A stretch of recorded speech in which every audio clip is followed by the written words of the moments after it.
رفتن گریه نکنی خانم.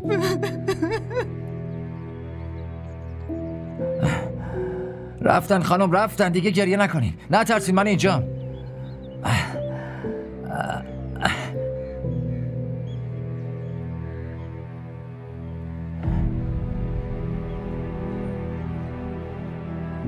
آخه شما صبح به این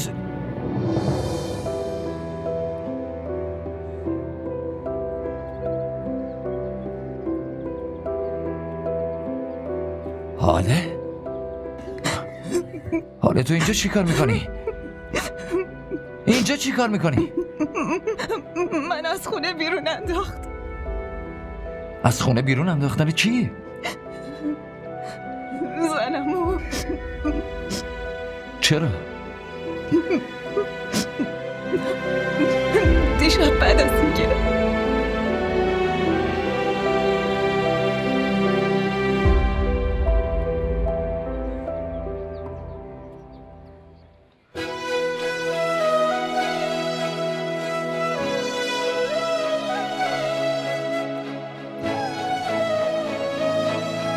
با من بیا. گفتم بیا.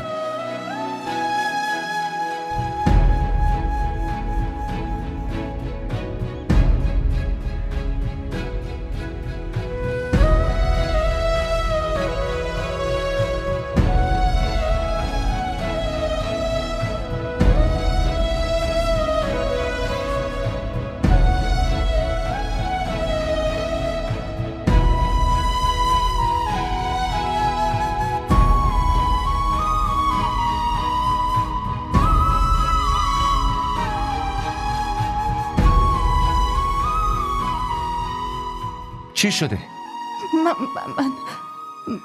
من میخوام برم. کجا؟ نمیدونم ولی از اینجا میخوام برم وگرنه بی سر و صدا همینجا وایسا. حاله تو هیچ جا نمیری، فهمیدی؟ ها؟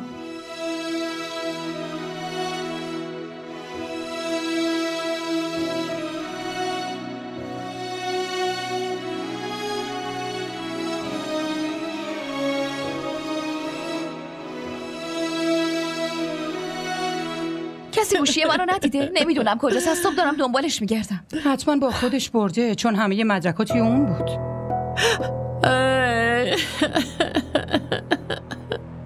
چی شده مامان بزرگ؟ چی شده؟ چرا گریه میکنی؟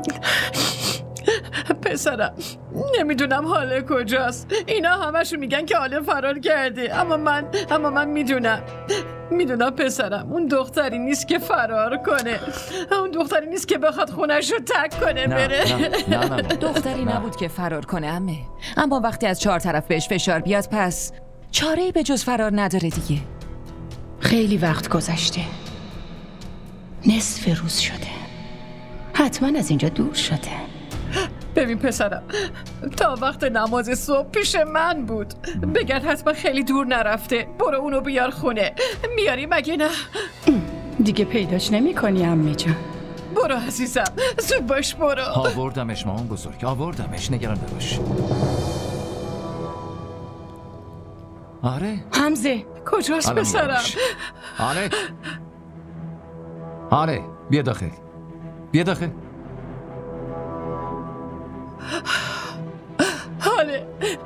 حاله عزیز دلم.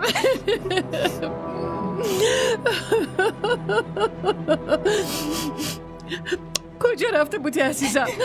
کجا رفته بود؟ از کجا پیداش کردی؟ همین نزدیک خونه. صدای چند تا سگا شنیدم. ویژگی سگام اینه که دشمن جون آدمی زدن. اگه اون سگا بهش حمله میکردن نمیدونم چی میشد. چرا با کنایه حرف میزنی؟ واضح حرفتو بگو. با رضایت خودش رفته بود. نیازی نبود دوباره به این خونه برش گردونی. میذاشی همونجا دفنش کنن. ناموس خونه رو داخل خونه هم میشه دفنش کرد. شما اینو از خونه بیرون انداختین ماما؟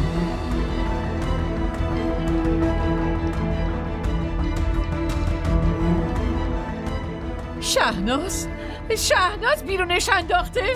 آره. الهی به زمین گرم بخوری شهناز.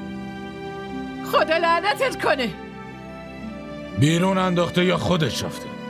به هر حال این دختر دیگه لیاقت نداره توی این خونه زندگی کنه.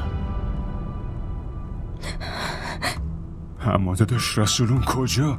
من به این حرفا علاقه ای ندارم و اونی که براش دلسوزی میکنه اونم میتونه باهاش از این خونه بره. رسول تو داری منو از این خونه بیرون میکنی؟ من اونایی که براش دلسوزی میکنن و میگم مامان. شما چرا براش دلسوزی میکنی؟ از بچگی تو الان ازش مراقبت کردی. همیشه خودش یه غلطی میکنه و اونو گردن رومی میندازه. و دیروزم دیدید که چه غلطی کرد. اون با راننده تلفنی حرف زده. هم با تقصیرها رو گردن این بیچاره انداخت. من همچین دختری رو بذارم توی خونه بمونه که شخصیت دخترم رو زیر سوال میبره؟ بابا من نمیذارم از خونه بیرونش بندازین. شما نمیتونین این کارو بکنین. حمزه تو به خاطر یه دختر غریبه با تصمیمات پدر و مادرت مخالفت میکنی؟ این بی اصل و نسب به ما چه ربطی داره؟ دختر غریبه؟ بی اصل و نسب؟ مامان شما فراموش کردین؟ من از نسل و نسب اینم. ما هر دو از یه نسلیم. اصل و نسب هر دوتامون یکیه. برادرزاده منه مگه نه؟ خب منم این نسبت رو قبول ندارم. نسبت با قبول کردن یا نکردن خودمون به وجود نمیاد. نسبت رو درست مثل اعضای بدنمون به این دنیا میاریمشون. نه من قبولش نمی کنم. من نه این دلیل نه هیچ دلیل دیگه ای رو قبول نمی کنم. این دختر توی این خونه نمیتونه بمونه حمزه.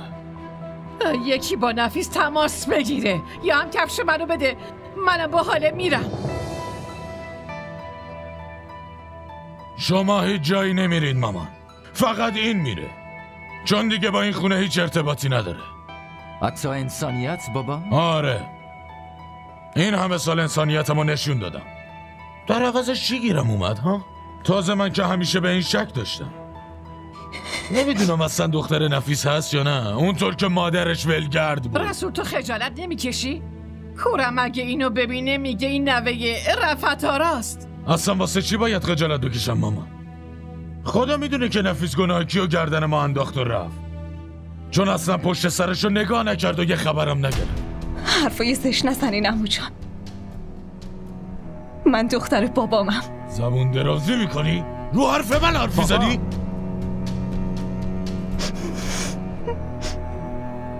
من از شما همچین توقعی نداشتم. خون که توی یه لحظه فهمیده میشه مال کیه. من به مدرک نیازی ندارم. ما دیگه با این هیچ نسبتی نداریم. این دختر توی خونه نمیمونه و حمزه این تصمیم رو دیگه هیچکی نمیتونه عوضش کنه.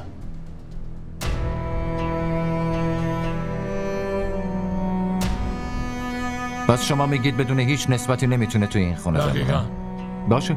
پاشو بره. پاشو درست میگم. بدون هیچ نسبتی نمیتونی توی این خونه بمونی. بلند شو. حمزه تو هم همدست رسول شدی پسرم. مامان بزرگ. حمزه اینو کجا میخوای ببری؟ وقتی خودتون گفتین هیچ نسبتی با شما نداره پس به شما ربطی نداره کجا میخواد بره مامان. حمزه نمیذارم با خودت ببریش. نه خیر. احساساتی. چطور بذارم ببره؟ دوتا دختر منو که بدنام کرده الان میخواد پسر منو هم توی چنگ خودش بگیره. من نمیذارم جایی بری. مانع من نشو مامان. نمیتونی بری. مانع من حمزه. نشو. حمزه با من بیا. پسرم وایسا پسرم.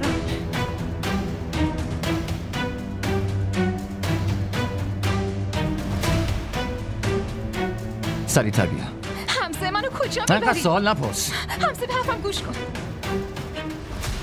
تو فقط بابامو راضی کن که اون منو پیش خودش ببره. اون وقت همه که مشکلات حل بی میشه. سر و صدا با من میای یا نه حاله؟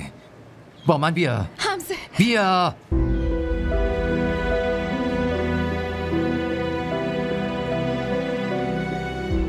آخه ما برای چی اومدیم اینجا؟ چون فقط اینجا میتونیم با هم نسبت پیدا کنیم حاله. نه تو داری با هم مخالفت میکنی؟ نه حمزه تو چطور میتونی همچین فکری بکنی؟ زنمو یا منو زنده نمیذاره یا هم خودشو از میکشه. خودت حرف بزن حاله. با من میای یا نه؟ تو نمیتونی مجبورم کنی. باشه پس برو. همه دنیا پیش روته.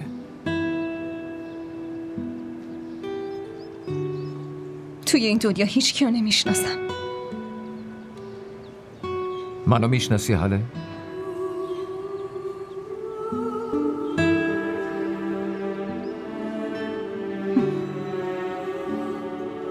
پس بیا دنبالم. نمیخوای با من عقد کنی یا کس دیگه رو میخوای؟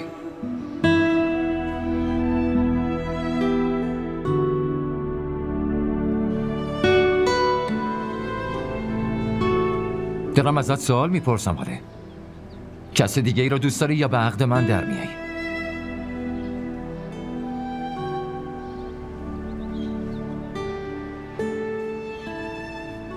پس حالا محترمانه از خودت سوال میپرسم. آیا با من ازدواج میکنی حاله؟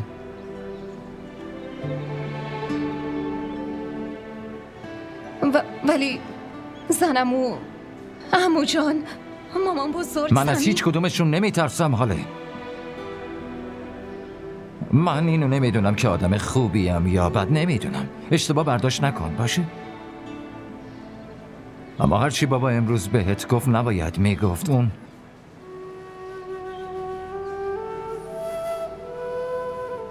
اون برای نگه داشتن توی این خونه نسبت میخواد، مگه نه؟ من بهت نسبت میدم، یه جور نسبتی که اون که هیچ، حتی همه ی دنیا هم نتونن هیچی بهت بگن. با من بیا حاله.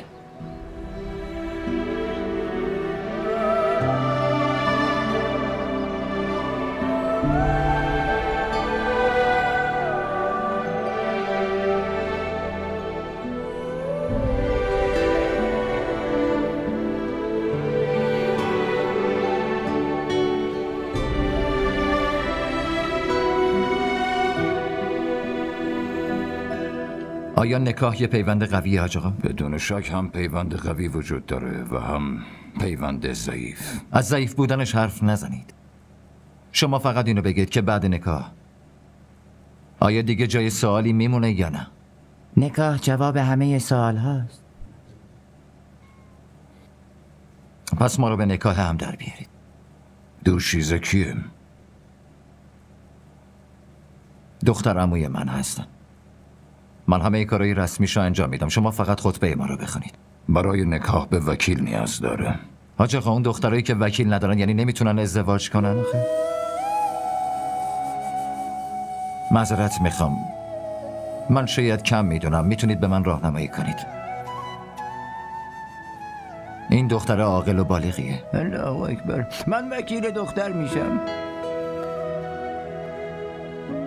اسنادو بیار.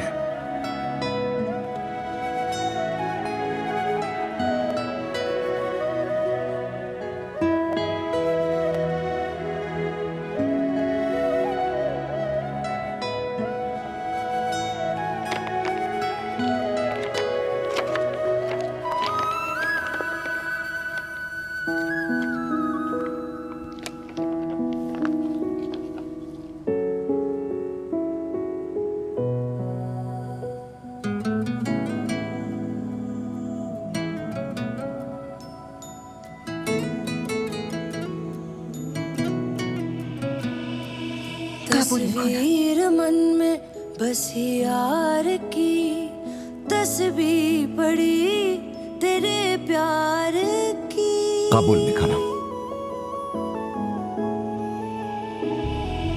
दिल ये मेरा तेरे दिल से जा मिला है रब से जिसको मांगा तू वो